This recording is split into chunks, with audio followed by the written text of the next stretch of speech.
어떤 분들은 이런 생각을 합니다. 우리는 전생의 원수였던 게 분명하다.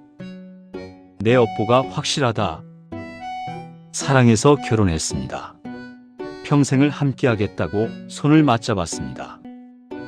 그날의 눈물이, 그날의 설렘이, 그날의 약속이 아직도 가슴 어딘가에 남아 있습니다. 그런데 지금 여러분의 하루는 어떻습니까? 아침에 눈을 뜨는 순간부터 긴장이 시작되지는 않습니까? 밥상 앞에서 말 한마디가 불씨가 되고 작은 습관 하나가 폭풍의 시작이 되고 잠자리에 들 때조차 등을 돌린 채 각자의 상처를 끌어안고 누운 적은 없습니까?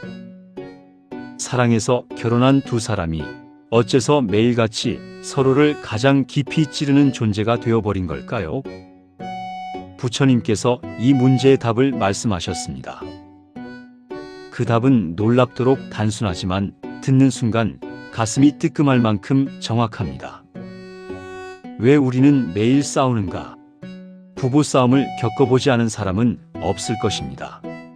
그러나 문제는 싸움 그 자체가 아닙니다. 싸움이 반복된다는 것, 그리고 갈수록 더 깊은 상처를 남긴다는 것이 문제입니다. 처음에는 사소한 것에서 시작합니다. 설거지를 누가 했느냐? 왜 말을 그런 식으로 하느냐? 또 늦었느냐? 왜 내 말을 듣지 않느냐?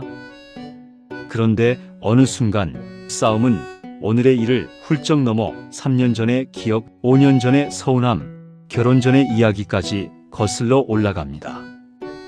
서로의 가장 아픈 곳을 정확히 알기 때문에 가장 날카로운 말을 정확히 겨냥합니다. 세상에서 가장 가까운 사람이 세상에서 나를 가장 깊이 다치게 하는 사람이 되어버립니다. 그렇게 한바탕 폭풍이 지나고 나면 허탈함과 후회가 밀려옵니다. 왜 또 그 말을 했을까? 왜 나는 참지 못했을까? 우리는 정말 맞지 않는 걸까? 인연이 아니었나 보다. 체념 속의 하루를 버티고 또 다음 날을 버팁니다. 하지만 부처님께서는 이렇게 말씀하셨습니다. 고통에는 반드시 원인이 있다. 매일 싸우는 것에도 분명한 원인이 있습니다. 그 원인은 상대방에게 있는 것이 아닙니다. 그 원인은 놀랍게도 나 자신의 마음 안에 있습니다. 우리는 왜 이 사람을 만났는가? 부처님께서는 인연에 대해 이렇게 말씀하셨습니다. 이 세상의 모든 만남은 우연이 없다. 스치듯 지나가는 한 번의 눈인사도, 평생을 함께하는 부부의 연도, 모두 수십 번, 수백 번의 생을 거쳐 쌓인 업의 흐름 속에서 이루어진다. 부부의 인연은 그 중에서도 가장 깊은 업의 결실입니다. 아무 이유 없이 한 이불을 덮고 자는 인연은 없습니다. 아무 이유 없이 한 밥상을 마주하는 인연은 없습니다. 이것은 수천 겁의 세월 속에서 맺어진 가장 진하고 강한 업의 끈입니다. 그런데 우리는 여기서 한 가지 큰 착각을 합니다. 많은 사람들이 사랑을 이렇게 이해합니다. 나를 사랑해 줄 사람이 나타났다. 나를 이해해 줄 사람을 찾았다. 내 외로움을 채워줄 사람을 만났다. 결혼도 마찬가지입니다. 상대가 나를 위해, 나의 행복을 위해, 나의 필요를 채우기 위해 곁에 있어 줄 것이라 믿습니다. 처음에는 그 믿음이 사실처럼 느껴집니다. 두근거리는 심장, 눈만 봐도 행복한 시간, 그 사람이 있는 것만으로도 충분했던 나날들. 그러나 시간이 흐르면서 현실이 다가옵니다. 상대는 내가 원하는 대로 변해주지 않습니다. 내가 기대하는 방식으로 사랑을 표현하지 않습니다. 내가 원하는 속도로, 내가 원하는 방향으로, 내가 원하는 모습으로 살아주지 않습니다. 그때부터 실망이 시작됩니다. 실망은 서운함이 되고, 서운함은 원망이 되고, 원망은 다툼이 됩니다. 부처님께서는 이 구조를 명확히 짚어주셨습니다. 집착에서 고통이 온다고 하셨습니다. 상대는 내 기대대로 있어야 한다는 집착, 상대는 나를 이렇게 대해야 한다는 집착, 우리 가정은 이래야 한다는 집착. 이 집착들이 쌓여 매일의 다툼이 됩니다. 그리고 부처님께서는 인연의 또 다른 면을 말씀하셨습니다. 만남이란 대개 두 가지 이유로 이루어진다고 하셨습니다. 하나는 과거의 빚을 갚으러 오는 인연이고, 하나는 과거의 빚을 받으러 오는 인연입니다. 내 곁의 배우자는 어쩌면 내가 전생에 깊이 상처를 주었던 존재일 수 있습니다. 혹은 내가 갚지 못한 은혜를 지닌 존재일 수도 있습니다. 그렇게 생각하면 오늘의 다툼이 다르게 보이기 시작합니다. 상대가 나를 괴롭히는 것이 아니라 내가 갚아야 할 업을 상기시켜 주고 있다는 것. 상대가 내 삶을 방해하는 것이 아니라 내 마음을 닦을 기회를 주고 있다는 것. 이 시각의 전환이 시작될 때 가정은 달라집니다. 매일 다투는 부부에게 부족한 이것. 그렇다면 매일 싸우는 부부에게 진짜 부족한 것은 무엇일까요? 대화가 부족한 걸까요? 시간이 부족한 걸까요? 돈이 부족한 걸까요? 이해가 부족한 걸까요?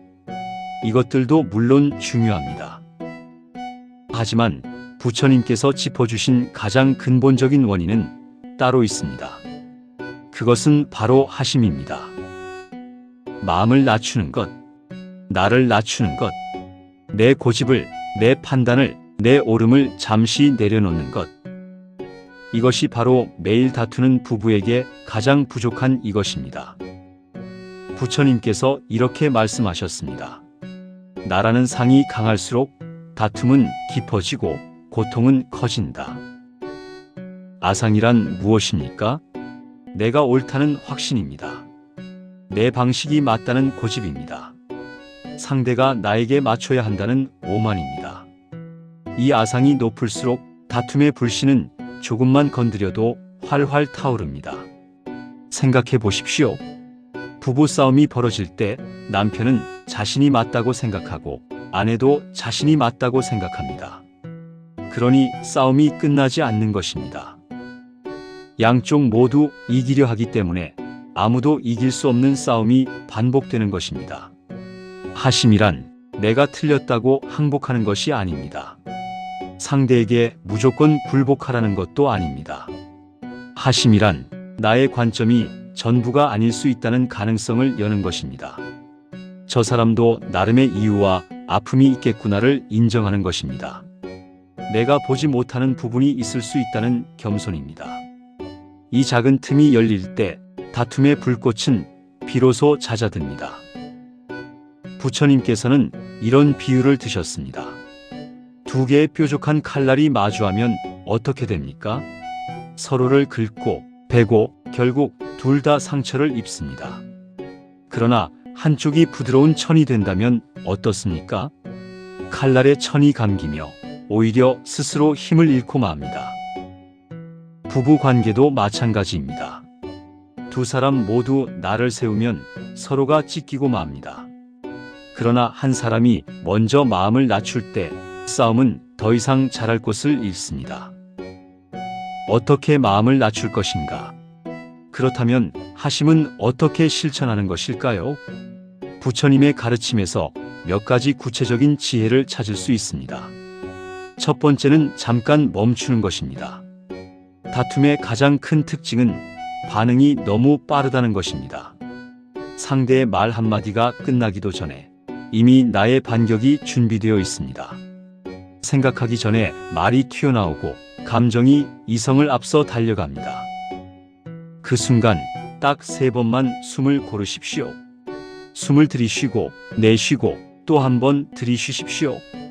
이 3번의 호흡이 다툼의 방향을 바꿀 수 있습니다. 부처님께서 말씀하신 정념, 즉 지금 이 순간 내 마음을 바라보는 연습이 바로 이것입니다. 감정에 끌려가지 않고 감정을 바라보는 그 짧은 순간, 그 순간이 지혜의 문을 엽니다. 두 번째는 상대의 고통을 보는 것입니다. 상대가 나에게 날카롭게 말할 때 그 사람의 눈 뒤에 무엇이 있는지 보십시오. 분노 뒤에는 두려움이 있습니다. 비난 뒤에는 상처가 있습니다. 차가운 침묵 뒤에는 더 이상 기대하지 않겠다는 포기가 있습니다. 상대가 나를 공격하는 것이 아니라 자신의 고통을 표현하는 방법을 모르는 것입니다. 부처님께서는 자비에 대해 이렇게 말씀하셨습니다. 자비란 모든 생명의 고통을 내 고통처럼 느끼는 것이다. 가장 가까운 사람의 고통을 먼저 보는 것, 그것이 가정 안에서의 자비입니다. 상대를 적으로 보는 눈이 아니라 고통받는 하나의 생명으로 보는 눈. 그 눈이 열릴 때 다툼의 온도는 낮아집니다.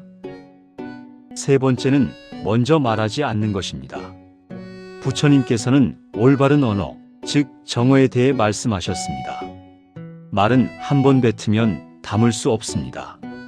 특히 분노 속에서 나온 말은 화가 가라앉은 뒤에도 상대의 가슴에 남아 있습니다. 싸움 중에 했던 말 중 진심이 몇 %입니까? 대부분은 이기고 싶어서 혹은 상처받은 나를 방어하기 위해서 뱉은 말들입니다. 그러나 상대는 그 말을 진심으로 받아들입니다. 그 말이 상처가 되고 그 상처가 다음 싸움의 씨앗이 됩니다. 지금 이 순간 말을 참는 것이 용기 없는 것이 아닙니다. 침묵이 곧 지혜입니다. 분노가 다 가라앉은 뒤에 그때 말해도 늦지 않습니다. 네 번째는 내가 먼저 바뀌는 것입니다. 많은 분들이 이렇게 생각합니다. 상대가 먼저 변해야 나도 변할 수 있다.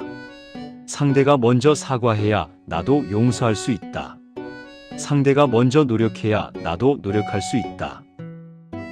이 생각이 가장 오래된 함정입니다.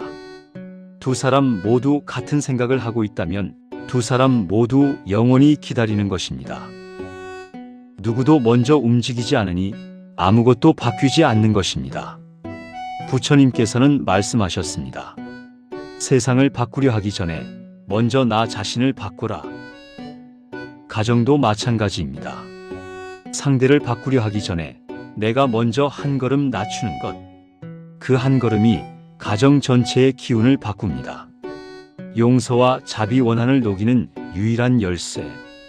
부처님께서 법구경에서 이렇게 말씀하셨습니다. 원한은 원한으로 갚을 수 없다. 오직 용서와 자비만이 원한을 쉬게 한다. 이 말씀은 단순하지만 실천하기가 얼마나 어려운지 우리는 압니다. 상처를 받은 사람이 용서한다는 것은 상대의 잘못을 없던 일로 하는 것이 아닙니다. 용서란 그 상처가 나를 더 이상 지배하지 못하게 하는 것입니다. 원망을 붙잡고 있는 것은 불씨를 손에 쥐고 상대에게 던지려 기다리는 것과 같습니다. 정작 불에 타는 것은 상대가 아니라 내 손입니다. 원한을 내려놓는 것은 상대를 위해서가 아니라 나 자신을 위해서입니다. 부부 사이에 쌓인 상처들을 생각해 보십시오. 수년 동안 켜켜이 쌓인 서운함들. 그것들을 다 기억하고 그것들을 다 이유로 삼아 오늘의 싸움을 더 크게 키웁니다. 과거의 상처가 오늘의 눈을 가립니다. 오늘의 상대가 아니라 과거에 상처를 주었던 상대에게 반응하는 것입니다. 이것이 반복되는 다툼의 숨겨진 구조입니다. 용서는 하루아침에 되지 않습니다. 하지만 오늘 할 수 있는 아주 작은 용서가 있습니다. 그것은 오늘 하루만큼은 과거의 상처 하나를 꺼내지 않는 것입니다. 오늘 있었던 일은 오늘만의 일로 두는 것입니다. 이것만으로도 다툼의 크기가 절반으로 줄어들 것입니다. 가정은 수행의 도량이다. 불교에서 말하는 수행처는 산속의 절이나 조용한 선방만이 아닙니다. 부처님께서는 일상 속에서 삶 속에서 수행하는 것을 가르치셨습니다. 그리고 가정이야말로 가장 치열한 수행의 도량입니다. 산에서 혼자 수행하면 다툼 상대가 없습니다. 고요함 속에서 마음을 고요히 하기는 그나마 쉽습니다. 하지만 가정에서는 다릅니다. 나의 가장 날 것의 감정이 드러나고 나의 가장 부끄러운 아집이 튀어나오고 나의 가장 낮은 인내심이 시험받습니다. 그래서 가정이야말로 수행의 진짜 시험장입니다. 배우자는 어쩌면 나를 닦아주는 가장 좋은 스승일 수 있습니다. 그가 나를 화나게 하는 것은 내 안에 아직 닦이지 않은 부분이 남아있기 때문입니다. 내 화를 건드리는 사람이 있다면 그것은 그 사람의 문제가 아니라 내 안에 화를 낼 준비가 되어 있다는 신호입니다. 배우자가 나를 자극할 때 왜 저 사람은 저러는가를 보기 전에 왜 나는 이것에 이토록 반응하는가를 먼저 보십시오. 그 질문이 수행의 시작입니다. 부처님께서는 말씀하셨습니다. 내 이웃을 보기 전에 먼저 내 마음을 보라. 가정 안에서 이 가르침을 실천하는 것이 가장 깊은 수행입니다. 부부가 함께 행복해지는 법. 부처님께서는 행복한 가정을 위한 조건을 말씀하셨습니다. 이는 신행경과 여러 경전에서 찾아볼 수 있습니다. 그 핵심은 이렇습니다. 서로에 대한 신의를 지키는 것, 말과 행동이 일치하는 것, 상대를 통제하려 하지 않는 것, 상대의 성장을 기뻐하는 것, 서로의 고통을 함께 지는 것. 이 5가지가 갖추어진 부부는 함께 있는 것 자체가 수행이고 함께 있는 것 자체가 복입니다. 그러나 이 5가지 모두 한꺼번에 되는 것이 아닙니다. 오늘 당장 가능한 것 하나를 고르십시오. 예를 들어 오늘 하루만큼은 상대를 통제하려는 말을 한마디 줄이십시오. 왜 그렇게 했어? 라는 말 대신 오늘 힘들었겠다라는 말을 한 번만 먼저 해보십시오. 그 한마디가 가정의 공기를 바꿉니다. 그 한마디가 상대의 마음을 엽니다. 그 한마디가 수십 번의 다툼을 막을 수 있습니다. 부처님께서는 또 이렇게 말씀하셨습니다. 작은 선을 가볍게 여기지 마라. 물방울이 모여 그릇을 채우듯 지혜로운 이는 작은 선을 쌓아 복을 채운다. 오늘의 작은 하심 하나가 내일의 더 큰 평화를 만듭니다. 마무리. 당신의 가정에 보내는 발언. 매일 싸우는 부부에게 부처님은 이렇게 말씀하십니다. 당신들이 매일 싸우는 것은 나쁜 사람이기 때문이 아닙니다. 인연이 아니기 때문이 아닙니다. 단지 마음 그릇 안에 나라는 아집이 너무 가득 차 있기 때문입니다. 그 그릇을 조금 비워보십시오. 상대를 이기려 하지 말고 함께 이기려 해보십시오. 상대를 바꾸려 하지 말고 나 자신을 한 뼘만 더 넓혀 보십시오. 상대의 잘못을 찾으려 하지 말고 내 안의 아집을 하나씩 내려놓아 보십시오. 부처님께서는 원한은 원한으로 갚을 수 없다고 하셨습니다. 오직 용서와 자비만이 원한을 쉬게 한다고 하셨습니다. 오늘 밤 잠들기 전에 눈을 감고 배우자를 떠올려 보십시오. 그리고 마음속으로 조용히 말해 보십시오. 당신도 힘들었겠구나. 나도 부족한 점이 있었다. 우리 함께 조금 더 잘해보자. 이 말을 소리내어 하지 않아도 됩니다. 마음속으로만 해도 충분합니다. 그 마음 하나가 여러분의 가정에 첫 번째 빛을 켭니다. 그 빛이 모이면 지금의 지옥 같은 하루도 언젠가는 극락의 아침이 될 수 있습니다. 당신의 가정에 부처님의 지혜와 자비 광명이 가득하기를 발언합니다. 함께 해주셔서 감사합니다. 이 영상이 오늘 여러분의 마음에 조금이라도 닿았다면 구독과 좋아요로 응원해 주시면 감사하겠습니다. 나무 아미타불 관세음보살